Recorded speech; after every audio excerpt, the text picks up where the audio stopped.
Welcome to the Slop Temple. We pray this video helps. In this video, I will show you how to make perfect hard-boiled eggs using your Instant Pot. First, pour 1 cup of water into the inner pot. Next, place a trivet or steamer basket inside to keep the eggs out of the water.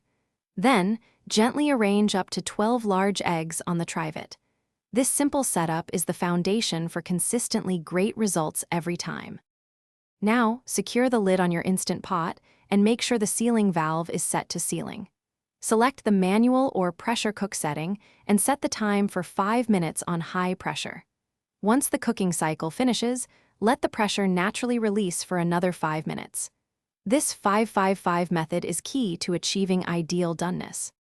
After the 5-minute natural release, carefully remove the eggs and immediately plunge them into an ice bath. Let them cool for at least 5 minutes. This rapid cooling stops the cooking and helps the shells separate cleanly. Once cooled, gently tap and roll each egg on a hard surface to crack the shell, then peel under cool, running water for effortless removal. And there, you have it, perfectly cooked hard-boiled eggs with firm whites and beautifully creamy, yellow yolks, ready to enjoy. These are fantastic for snacks, salads, or meal prep. For storage, peeled eggs will stay fresh in an airtight container in the refrigerator for up to 7 days. Unpeeled eggs can also be stored in the refrigerator for up to 1 week. Thanks for watching. Consider subscribing if we helped you.